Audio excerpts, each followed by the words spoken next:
కాబట్టి నీ వరకు వచ్చే వరకు కాదు, ఈ ఎగ్జాంపుల్స్, ఈ గుర్తులు, ఇవన్నీ దేవుడు ఎందుకు రాయించాడు అని ఒక్కసారి మనం ఆలోచించగలిగితే ప్రియమైన దేవుని పిల్లరా, కొరింథీయులకు రాసినటువంటి మొదటి పత్రిక 10వ అధ్యాయము 11వ వచనాన్ని మనం చదువుదాం. అందరం బైబిల్ తీద్దాం. ఈరోజు ఈ ప్రపంచానికి, మనుషులందరూ కూడా చాలామంది చాలా రకాలుగా మాట్లాడుకుంటున్నట్టుగా ఈ బైబిల్ అటువంటి గ్రంథంలో ఇంతగానం ఈ సోర్స్ ఎందుకు ఉంది, వనరు, ఇవన్నీ ఎందుకు రాయబడ్డాయి, ఎందుకు రాయించాలి, ఎందుకు ఉండాలి, ఏదో ఇంపార్టెంట్ విషయం చెప్తే సరిపోతుంది కదా అని చాలామంది అభిప్రాయపడుతున్నారు. చాలామంది రకరకాలుగా మాట్లాడుకుంటున్నారు. ఇదొక చెత్త పుస్తకం అని చాలామంది మేధావులు అభిప్రాయపడుతున్నారు. అర్థం కానటువంటి చెత్త సమాచారంతో వాళ్ళు. అసలు ఇవన్నీ ఎందుకు రాయబడ్డారు? ఏమైనా బైబిల్ చదువుకునే పుస్తకమేనా? ఒక ఫ్యామిలీ వైజ్గా కూర్చొని చదువుకునేటువంటి పుస్తకం లాగుందా? అది చదవగలరా అని చాలామంది ఈరోజు అంటున్నారు. చదవగలం, మీకన్నా చాలా బెటర్గా బైబిల్ స్పష్టంగా చదవగలం.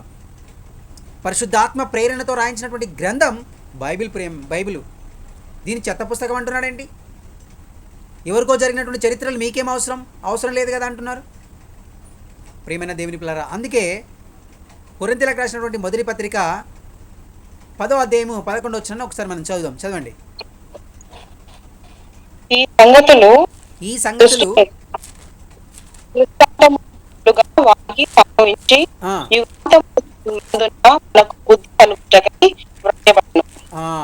సంగతులు వారికి సంభవించి, ఎవరికి? ఒక ఇజ్రాయేలీల చరిత్ర బైబిల్లో మనకు ఎందుకు?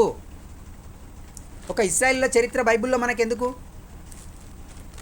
వాళ్ళేదో చేసుకుంటే, వాళ్ళకేదో దేవుడు చేస్తే అవి ఎందుకు దేవుడు రాయించి పెట్టాడు అని మనం చూడగలిగితే ప్రియమైన దేవుని పిల్లరా, అదే అంటున్నాడు. చాలా జాగ్రత్తగా ఆలోచించాలి.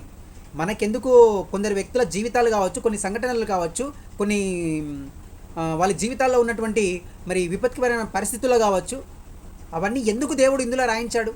ఒక ఉదాహరణలుగా, ఒక ఎగ్జాంపుల్స్గా ఎందుకు పెట్టాడంటే 10వ అధ్యాయం 11వ వచనం మనం చదువుతున్నట్టుగా, ఈ సంగతులు దృష్టాంతములుగా వారికి సంభవించి యుగాంతమందున్న మనకు బుద్ధి కలుగుటకై రాయబడెను, జ్ఞానము కలుగుటకై రాయబడెను, తెలివి నొందుటకై రాయబడెను, జాగ్రత్త పడడానికి రాయబడ్డాయి.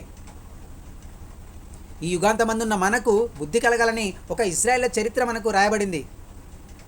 ప్రియమైన దేవుని పిల్లలారా, అందుకే అక్కడ రాయటంలో గల ఉద్దేశం కూడా అవే. ఈ సంగతులు దృష్టాంతములుగా వారికి సంభవించి యుగాంతమందున్న మనకు బుద్ధి కలుగుటకై రాయబడెను. ఎందుకు ఇవి రాయబడ్డారు అనుకున్నారు? ఏం జరిగింది వాళ్ళ జీవితాల్లో, ఇజ్రాయేల్ జీవితాల్లో అని చూస్తే ప్రియమైన దేవుని పిల్లలారా, మనం జాగ్రత్త పడాలి. ఒక విషయాన్ని చూసినప్పుడు మనం దాన్ని జాగ్రత్తగా పడితే అప్పుడు జీవితం చాలా బాగుంటుంది.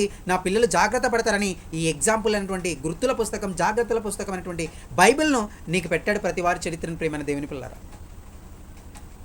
మనం ఏదైనా ఒక టార్గెట్ సాధించాలనుకున్నప్పుడు, ఒక గోల్ సాధించాలనుకున్నప్పుడు కొంతమంది మహాత్ముల, మహనీయుల యొక్క జీవిత చరిత్రలను మనము ఒక ఇన్స్పైర్గా మనం తీసుకుంటాం. వాళ్ళ స్టోరీస్ని, బుక్స్ని మనము రెఫర్ చేస్తుంటాం.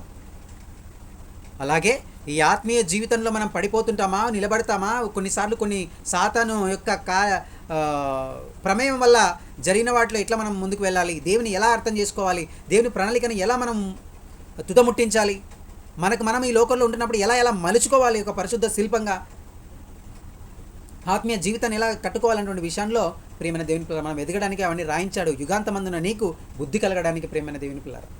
ఈ సంగతులు ఎక్కడ చెప్పబడవు. అందుకే ఏం చేశారు వాళ్ళు ఇజ్రాయేలీలు అంటే 5వ వచనం నుంచి మళ్ళీ చదువుకుంటూ వద్దాం. 5వ వచనం చదవమ్మా.